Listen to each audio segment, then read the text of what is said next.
top of that, managing injuries that happen as normal throughout the season.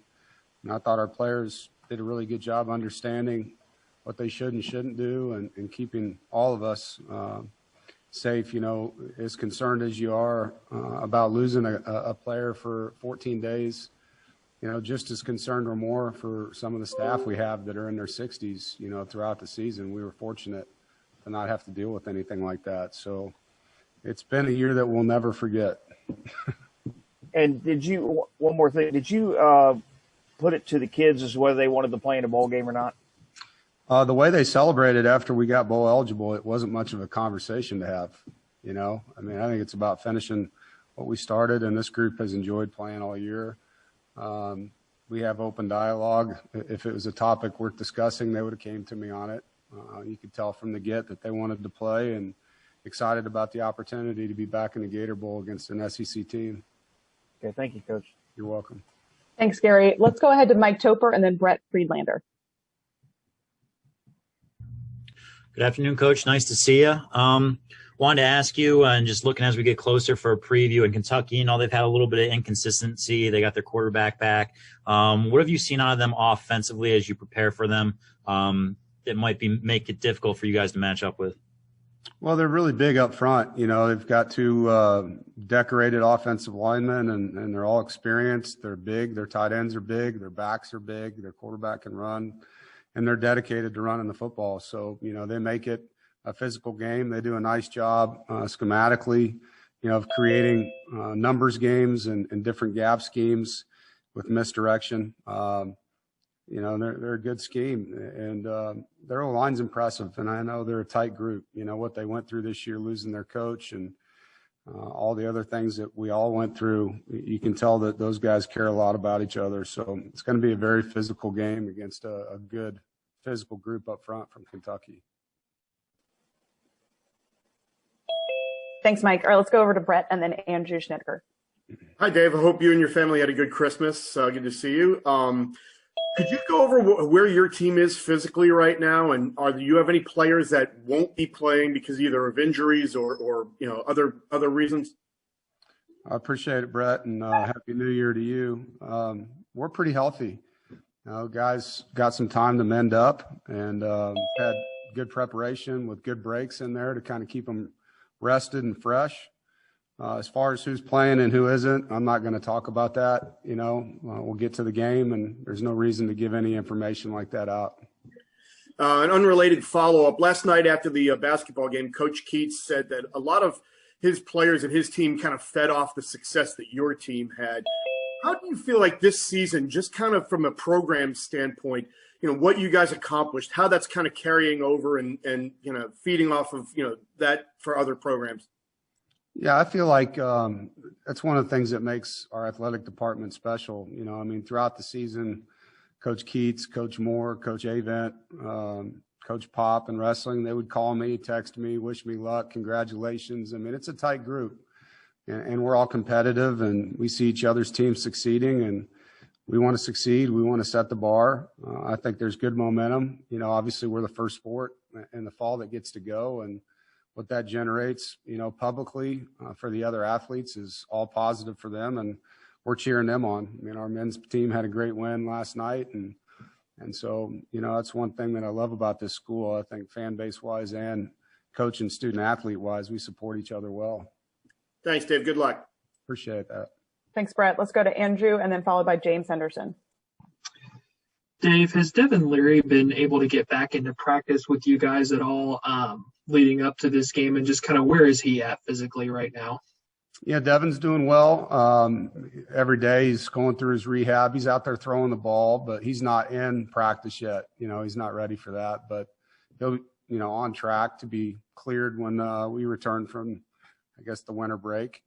But doing really well and out there without a boot on, walking around without a limp, and doing some good things in rehab. All right, thanks so much. Let's jump over to James. Hey, Dave, hope you're doing well. When you look at Kentucky schematically on defense, what type of a challenge do they present on that side of the ball? Yeah, big up front, 350 to 370 pounds over the center, and One of their defensive ends is close to 280. Their stand-up linebacker, Buck, as we call him, is a long guy, leads them in sacks and TFLs. Linebackers are bigger kids. There's really nothing schematically that we haven't seen. It's just they've got some big personnel, and I think just matching up. We've played against big guys. I think Virginia had a really good size defensive line that compares when we played them. So, it's just about getting in good position, playing with great leverage, and playing with elite strain on the line of scrimmage and finishing blocks. I think from a coverage standpoint, they don't do a ton. They're pretty simple. They play hard. I think they understand their scheme, and we have to out-execute them, and play with better effort. I mean, that's what games like this come down to. I think both teams are very sound and play hard, so it's a good matchup. Just to follow up, I know you stress this a lot, but just in this game, they really have done a good job in certain games turning the ball over. How important is taking care of the ball in this one?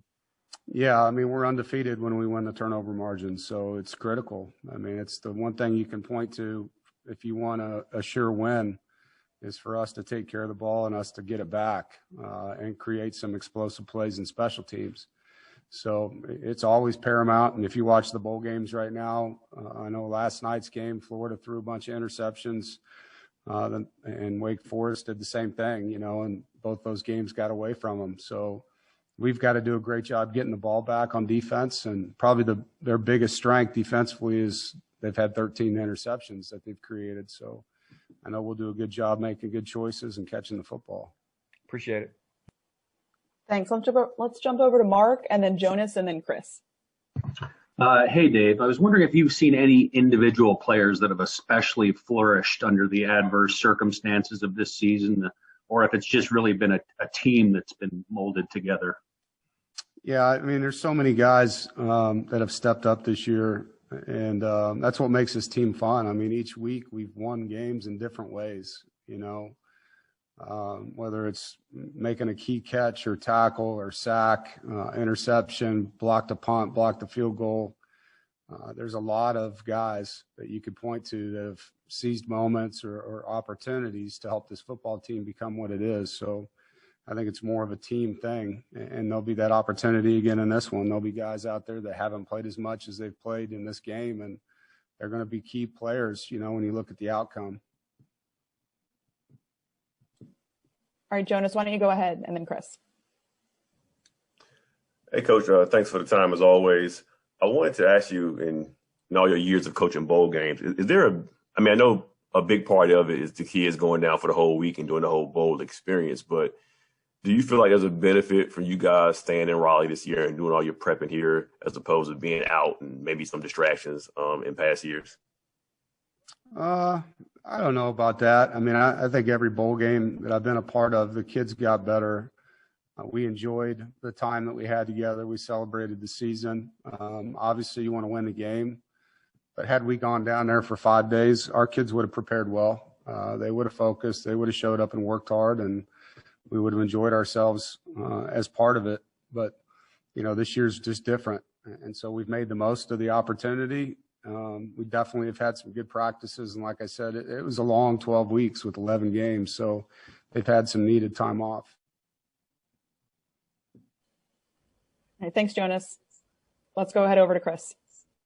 Hey, Coach, I know that the main focus is this game and winning this game, but I also wanted to know if there's any evaluation that'll be going on in your head for players for next year, maybe who will fit in to certain spots for next season, or who you're going to be looking at for certain spots in the spring. Any of that kind of going on in your head for Saturday's game? Well, during our practices until the last two, we've had dedicated time to developmental periods, so we can really evaluate guys. We're always evaluating in games. You're looking at your guys and seeing where they can get better and giving them that information so they can use it in the off season. I don't think there's ever a time you turn that switch off as a coach, but it's not an experiment. We're not going to just put guys out there and hope that they do well. And we're going to play the guys that have earned the right to play and give them the opportunities to help us win. Thank you. Yep. Thanks, Chris. All right, let's jump back over to Mark. A light one for you, Dave. What's the best Christmas present you got this year? The staff gave Sarah and I a little care package for the lake that had some things in it that I'm definitely going to enjoy. So let your mind do the talking on that one. Okay. Thanks, Mark. All right, looks like we got one more from Kevin Kuzminski. Hey, Coach. Happy New Year to you. I'm curious because normally under normal seasons we see the bowl structure work as similar matchups, similar records as far as both teams go. But you're coming in here against a team that is below 500, and they're actually favored in the game. And I'm wondering, as far as that factoring into, I mean, obviously you all want to win every time for a lot of reasons, but I'm wondering if that is factoring in at all to the motivation levels of your players, seeing that, and does it feel disrespectful at all? I kind of feel like we've been disrespected a lot throughout the season that way, and even in some of the all-conference stuff at the end. So it just adds to the chip that we carry here. I think we were picked to finish 11th in the league, and there wasn't a lot of guys on the preseason all-conference lists. There wasn't a whole lot of notoriety about anything in our program, and we continue to find ways to win games and do good things. So it just adds to the fuel that we have, to prove people wrong. Thanks, Coach. All right, thanks, Kevin. Looks like that's the last question for Coach. Coach, we appreciate your time. Thank you, guys. Happy New Year's. Safe travels to Jacksonville. Everyone sit tight. We're going to switch out. I think Bailey's going to be next. So if you have a question for Bailey, you can go ahead and raise your hand.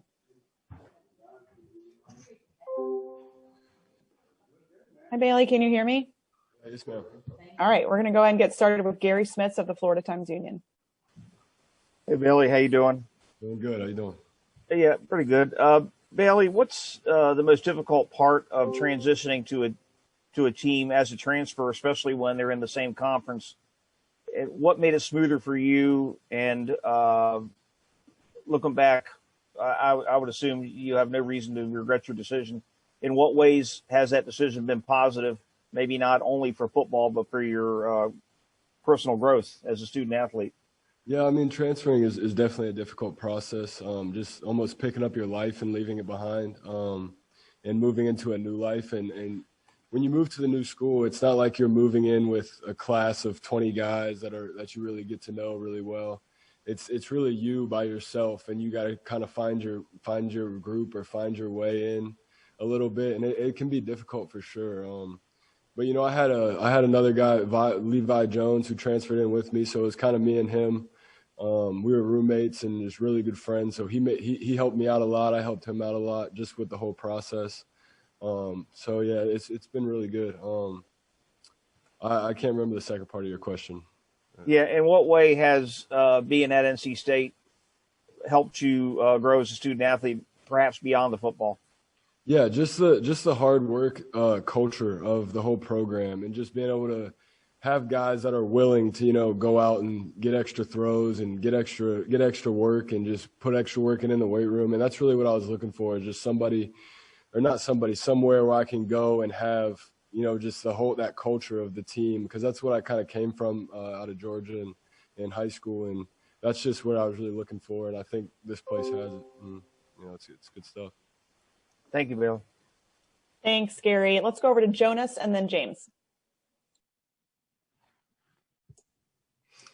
Hey, Bailey, thank you for taking the time and speaking with us today. I wanted to ask you in the bowl prep, since you guys have been here in Raleigh and you don't get to go to the city and do all the sightseeing and all the bowl stuff during the bowl week, how's the preparation been? Do you feel like the guys have been more locked in and it just feels like a business trip or just another away game like during the regular season? Yeah, our guys do a great job. I mean, it seems like we're just always locked in. We're always ready to work. There's never a question if we were there or here or wherever we're at. The guys are just ready to work. I mean, it would have been awesome for like the younger guys and things like that, just to get the experience of the whole bowl game and being able to be down there and just have kind of just bond a little better, But it's definitely still been great. We still hang out, in Raleigh and do stuff around Raleigh, and it's been really good. So the preparation has been great, and we're ready to go and have a good game. All right, thanks, Jonas. Let's jump over to James. Hey, Bailey, good luck this weekend. your improvements this year during the season have been noticeable. And I'm interested. You always hear sometimes people say the light clicked on for a player. Was there a point like that for you where things slowed down and it really seemed to kind of, I don't know, just click for you? Yeah, actually, the UNC game, I actually got benched in like the middle of the game, and they ended up coming back and putting me back in. And I had really studied hard for that game, was really ready and really prepared. And things just didn't roll my way, and that's how it goes sometimes. Just keep working, keep your head down. But in the second half of that game, I ended up throwing 2 touchdowns and ran 1, and it just kind of realized look, I can do this. And after 3.5 years and going through the process of transferring and going to JUCO and having to do all that type of stuff is just, it was like, all right, I can do this. I can be a college quarterback and I can be successful. And just having that glimpse of the light just kind of really just propelled me forward to be able to, turn the season what we turned it into. And just the guys around me have done a great job, offensive line, receivers making plays, and just really supporting me. It's been a good year. And just to follow up, the final 2 games of the year, it felt like the offense was more handed over to the passing game. Did that add to your confidence? I mean, just the trust they gave you down the stretch to kind of close out those games? Yeah, definitely. I mean, just being or having the confidence of Coach Beck and him just knowing that his coaching has taken me to the level where we can throw the ball almost at will, and it's great. It's a great feeling because it's just like, all right, call a pass play. That's just what I'm thinking in my head, every play. But yeah, it's been good. I think our passing game is very good. It's been great in practice. And we just keep working on it, keep fine tuning little things, little details, just to get better and better. Thanks. Sure. All right, let's jump over to Andrew and then David. Hey, Bailey, kind of a little bit in the same vein of that question. Looking at your season, there were ups and downs. Probably didn't start exactly the way you wanted, but for you to have finished the season the way you did, how much does it mean to you to be in this position now of getting to start for this team in a big-time bowl game and, try to lead them to the 9th win of the season? Yeah, it means a lot. I mean, we got great guys in the locker room on both sides of the ball, and I'm just lucky to be a leader and be a guy in the team that gets to experience it with them, and they welcome me with open arms, and I'm just blessed with the opportunity to be the quarterback of this team. That's all I can say. Just blessed. All right, thanks. Let's go over to David and then Jonas. Hey, what's up, Bailey? I'm just curious, as next year there's going to be a lot of competition at your position. So how important is it for you, in your opinion, to play really well and to kind of set the tone to be the front runner next year? I mean, yeah, it's always important to play as good as you can as we're trying to win a game.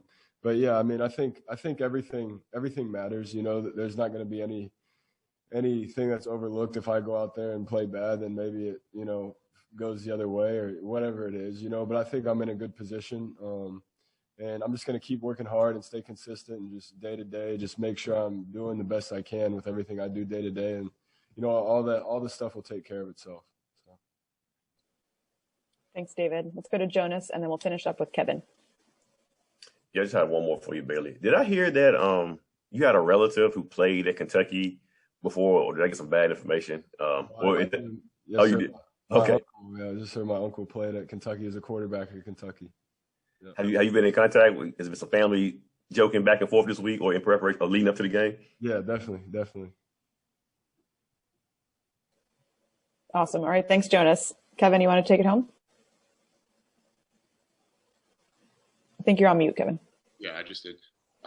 Bailey, I have one question for you. I asked Coach just a moment ago about sort of the feeling of the locker room, the feeling of the team being an underdog against a team with half as many wins as you. It's a weird year, so you got some interesting bowl matchups record-wise, but I'm wondering what y'all's motivation is. He said that he felt like y'all have been disrespected throughout the season, and I'm wondering if you sort of echo that feeling. Yeah, I mean, I agree. I think we got a great team. We got great players. I mean, it's a storied program that has multiple wins, and we've won 7 ACC games for the first time ever, and just multiple things that this team has overcome and done.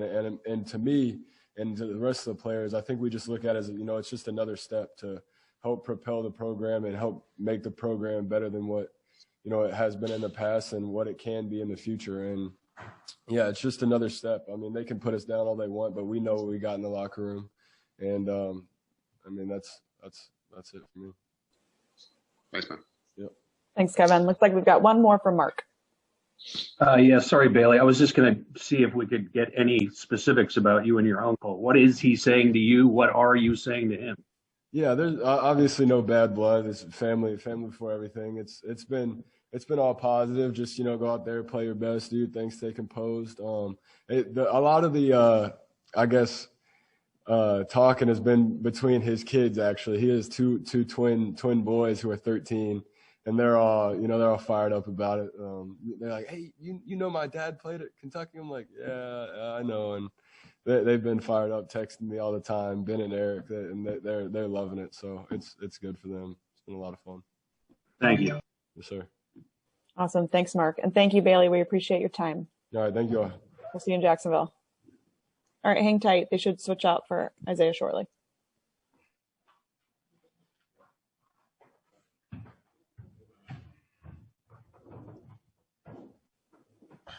Hi, Isaiah. Can you hear me? Yes, ma'am. All right. Let's get started. We're going to start with Gary Smits of the Florida Times-Union. Hey, Isaiah, how you doing today? Doing well. How are you?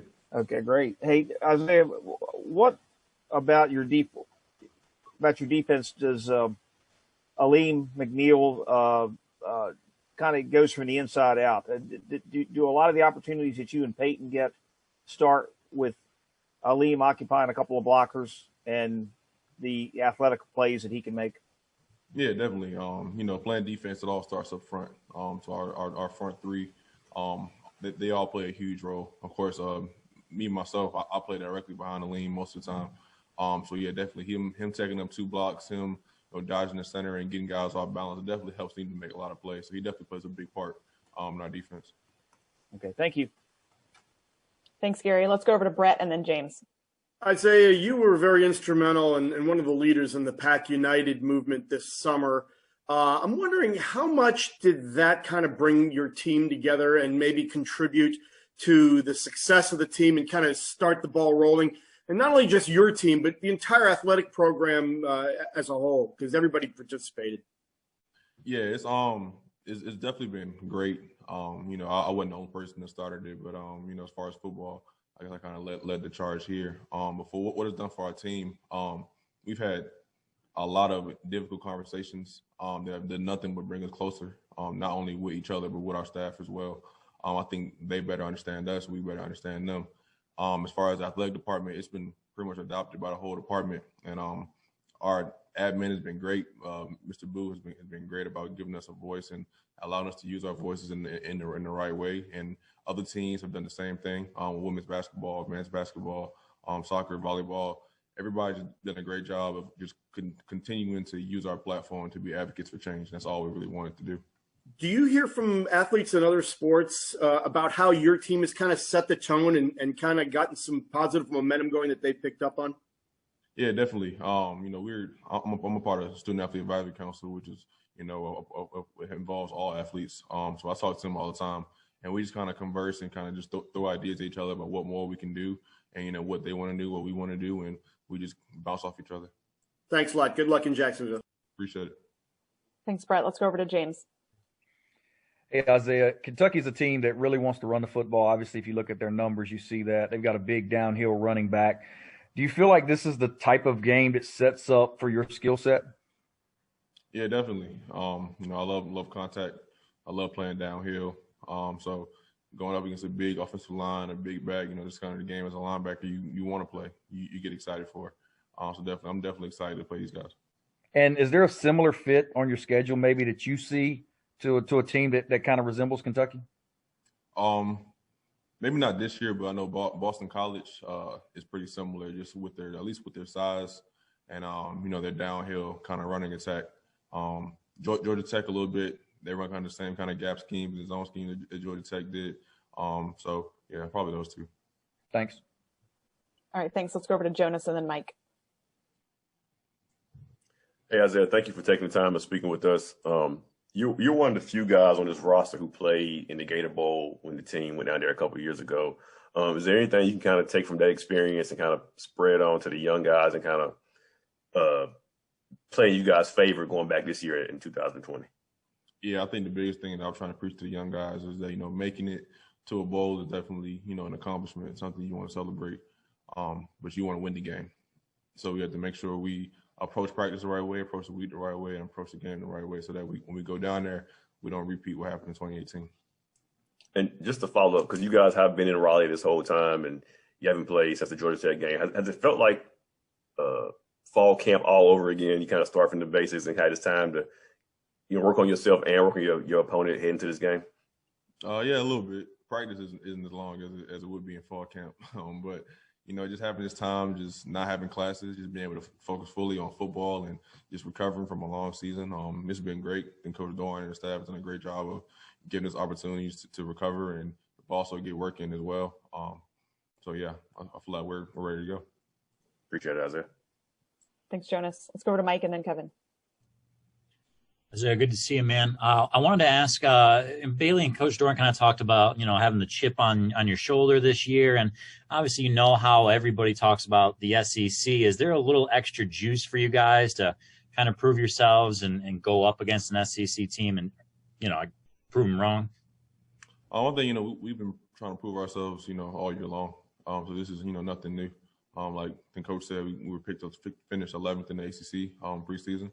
And we took that as some disrespect, and we just wanted to not only prove them wrong, but prove ourselves right. So we believed in January what type of team we had and what type of team we wanted to be.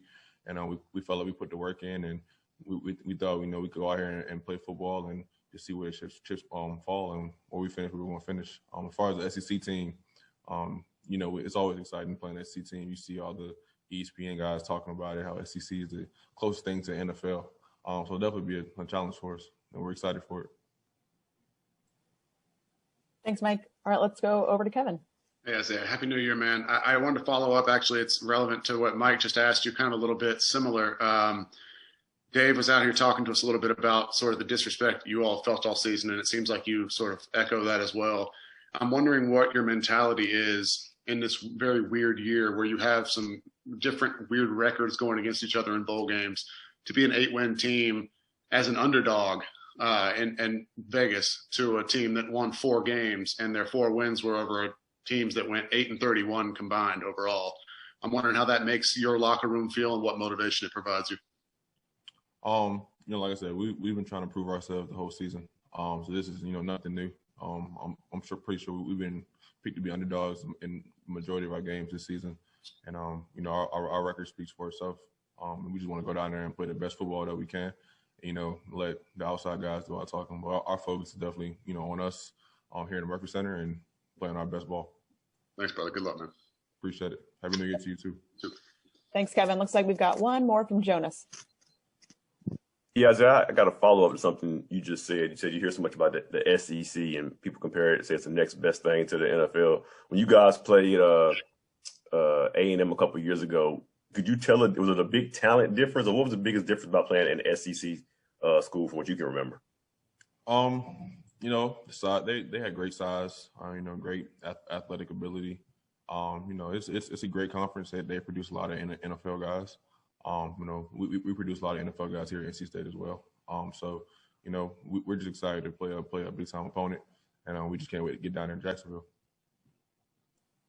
All right, thanks, Jonas. Looks like that's the last question, so thank you, Isaiah. Appreciate your time. Thank you.